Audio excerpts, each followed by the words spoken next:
I just got back from a 2-week trip in Japan and South Korea, so today I'm gonna do a haul. This is not your average haul where I will go over every single item with you. I will still do that, but I will do it in a more meticulous way. Because this is what happens when you get to Japan. You get really overwhelmed by all the different choices and all the things that you've seen on TikTok and everywhere else, and you're just like, I don't even know what's worth it to shop. So I'm gonna break down for you today what all the local Japanese girls are buying currently, and I have the tea on this because I am Japanese. I have 4 cousins that live over there. They're all girls. They love beauty and skincare. And then I'm also gonna break down for you the things that I think are super worth it from my own personal experience using some of these products. And then I'll break down for you the best places to shop. And then we'll go through the rest of my haul with like electronics, souvenirs, clothes, all the other makeup and skincare that are still in their boxes. So let's get started. First up, let's talk about all the products that the Japanese girlies are buying right now. I think this is important too because if you're on a little lady yen budget, which there is no shame in that, then I would definitely prioritize the things that the local girls are buying, and then also my next chapter on what is worth buying. Okay, first up, one of my cousins told me that these sheet masks are everything right now. This gold one here is for retinol. Apparently these are selling like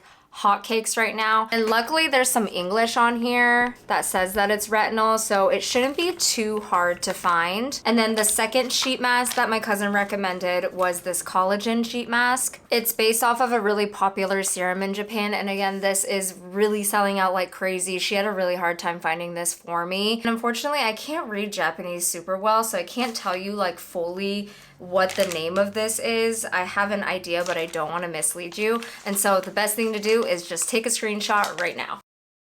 Got it? And this one too.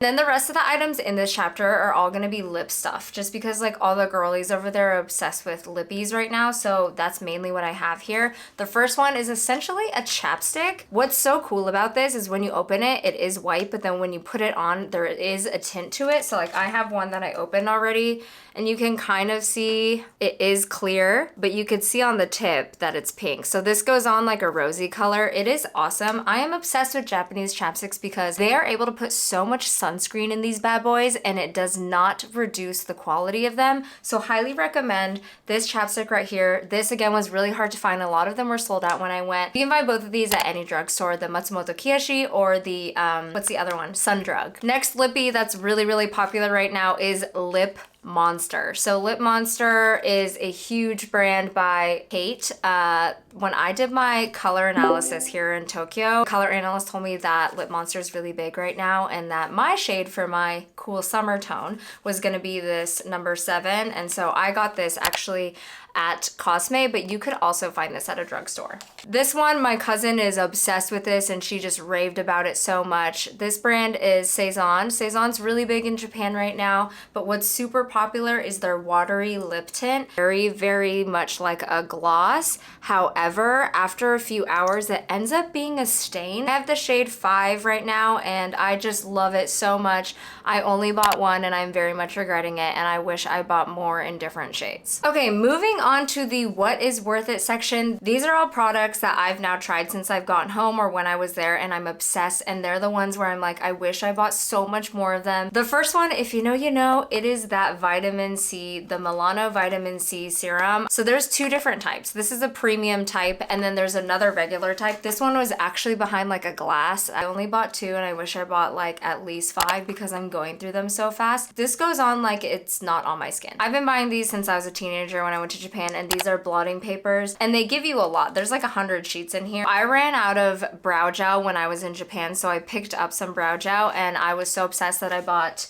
not 1 but 2 of these, and I wish I brought more, and that is the Heavy Rotation Brow Gel. Okay, moving on to the next one, and this is more of a Korean brand. It is viral on TikTok, and that is the Fui pudding pot. I bought 3 of these bad boys. So I got one with the lip applicator, which I will show you in a second in my chapter down below of like the makeup that's used on my face. My makeup today is all fully Japanese/Korean brands, so I will show those in another chapter if you want to skip down there. Now, I know this is a Korean brand, but you can also find this at Cosme in Japan. This is actually where I got it, and then I got 2 more when I was in Seoul. Art Class is like a contouring brand. That's what they're known for. I have their powder and it came with a free contouring stick. I'm just obsessed. Look how cool toned that is. The next one is one of my favorites and it's a beauty sponge. Now this looks like an average beauty sponge, but it is not. The way that it gets into my crevices so perfectly. When I read the packaging, the marketing was very much like marshmallow and I was like, ooh.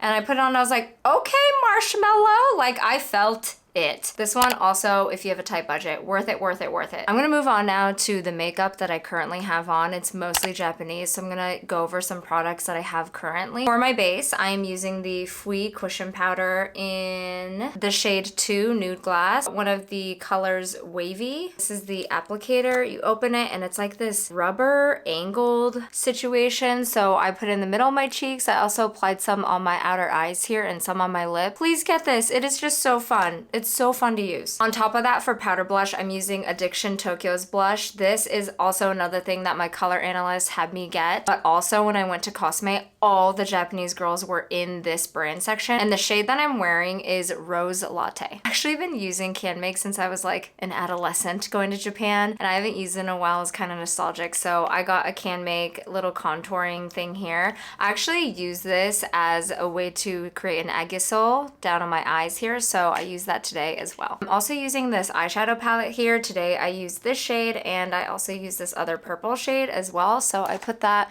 a little bit on my eyes, and then for makeup I use this My Lash from Japan as well. For my lips, this is a Korean brand, but they do sell this in Japan if you can find it, and it is the brand Hints.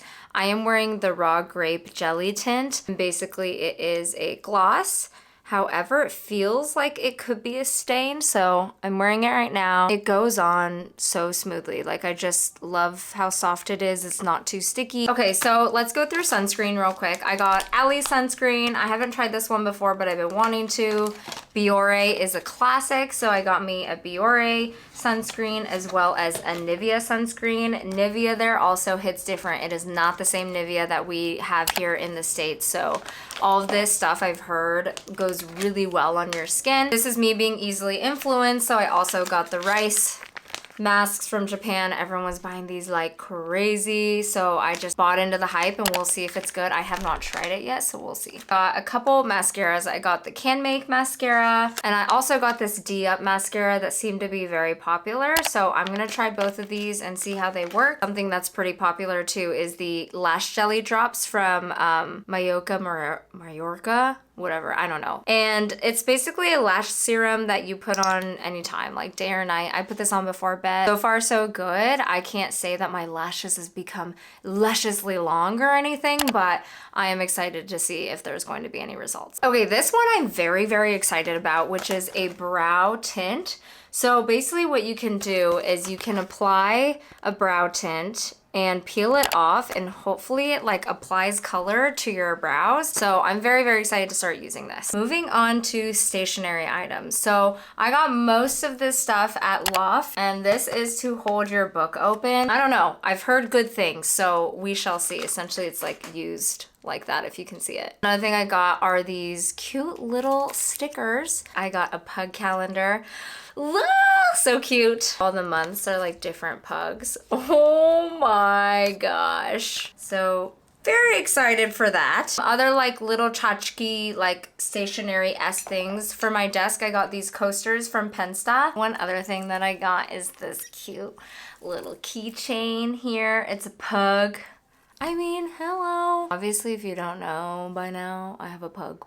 Moving on to clothes, things are getting a little serious now, okay? Let's start with this cute hat from Freak Store, one of my favorite stores in Lumine in Shinjuku. And it's a partnership with Matsui, who's like a Japanese artist and does a lot of these like kind of like cartoon looking dogs. The thing I got inside of Lumine is this hood. I got this hood because I also went in the winter, and I'll put a picture here, but once I went to South Korea, it was so cold that I basically wore this every day, so I'm really happy that I got this, but very cute. If you know, Uniqlo also has a sister store, Goo, and I got these sweatpants at Goo. Very comfortable. There's nothing like crazy special about them. I just really wanted like a comfortable pair of sweatpants that fit me.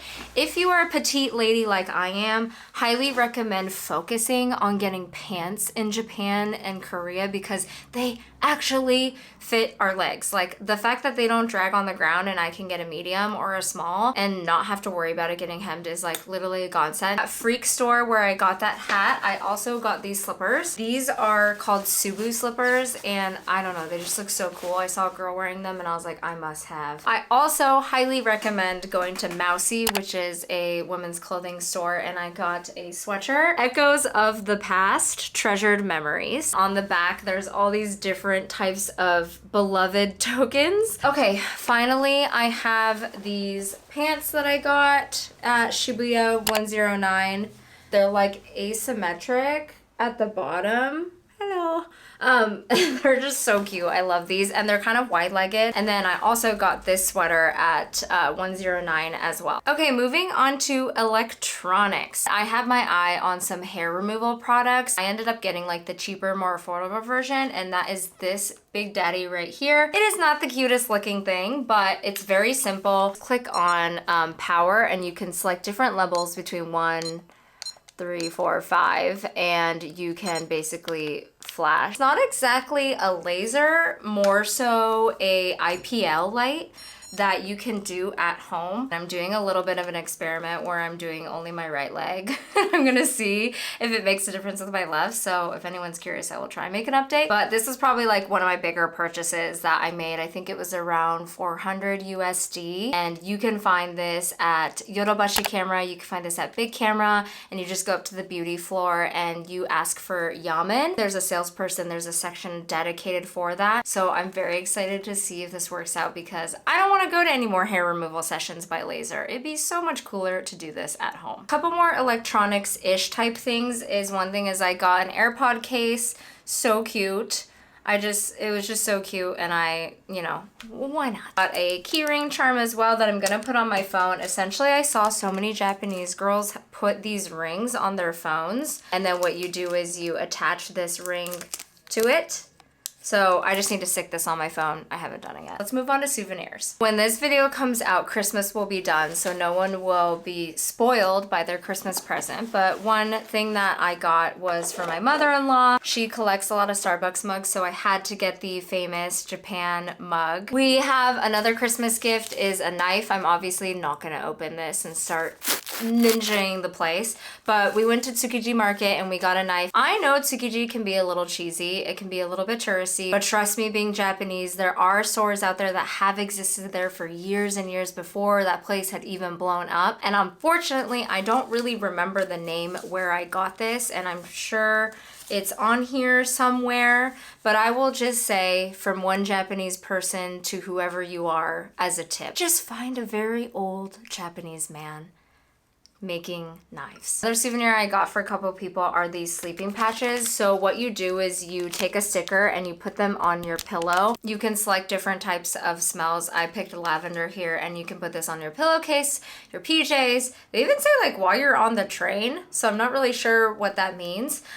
So I'm gifting these to a couple of people and I'm curious to see if it helps them fall asleep. Let me break down all the shops that you should go to and why. Go to Uniqlo for basics, like for t-shirts or for leggings or like any heat tech items. If you have a Uniqlo in your hometown, I don't think I would prioritize going there. If you skip it, so what kind of thing. And in that case, I would prioritize stores that you cannot find back at home. And for me, like where all the girlies shop, where I shop, my cousins shop, it would be Shibuya 109. Us Japanese girls call it Ichimaru-Q, and that is a giant department store with like 9 floors. There's like at least 6 stores on every floor. It's very overwhelming, and so that's why I also wrote down the stores to go to if you don't really have like a particular like kawaii style, because the problem, at least like for me, because I don't have like kawaii Japanese style, they're very themed. So in that case, I would prioritize stores like Fig and Viper, Laguna Gem, and also Mousy. Oh, and also Sly. If you feel like you couldn't really find anything at Shibuya Ichimaru-Q, then I would head over to Shinjuku's Lumine department store. That one I would say is a little bit more mature in the audience and the style that they have. They have about like, I want to say 7 7 floors, all the way from basement 1 up to, I want to say, like 6. They have awesome stuff too, and like the places I bought, I would highly prioritize Freak Store. I'm trying to think of other stores that I went to, but I didn't know the name, but honestly, you could just explore around there, and they have so many cute things. And then, of course, we talked about places like Loft for stationery, and then we talked about drugstores for makeup, and those places are Matsumoto Kiyoshi, that's Sundrug. You can also go to Cosme for all the other makeup that you might not find at the local drugstore. While I was editing this, I realized I didn't include one store that I feel like a lot of people go to in Japan, and that's Don Quijote. I do not go to Don Quijote anymore. The few times that I went, it was so crowded that I felt like I couldn't even hear myself breathe. It was so hectic, and I just can't shop like that. I can't shop in those conditions. And so I left it out purposefully in this list and guide for shopping places, so that way you can go somewhere that's a little bit more quiet. The drugstores are more local, so you don't feel pressured. It's not really chaotic. And so that's why I left it out there. But of course, I know a lot of people that love to go to Don Quijote for that same exact reason, because you can find a lot of the things that I showed in terms of skincare and makeup at Don Quijote as a one-stop shop. So if you want to do that, absolutely go ahead, but it's just something that I have tended to avoid. So I would say those are kind of like your starter kit, if you will, if you don't have that much time and you want to maximize the cuteness of the crap that you're going to bring back. It's almost like doing this, you almost feel excited, but like also guilty in a way, because you're like, I can't believe I got that much stuff. Like, how did they let me leave with a whole store in my suitcase? But thank you so much for watching this video. I hope this was interesting for you. And if you go to Japan and if you go to any of these stores or buy these things, let me know. Let me know if you love it or any other products that you want to share with people here. And I will see you next time. Bye.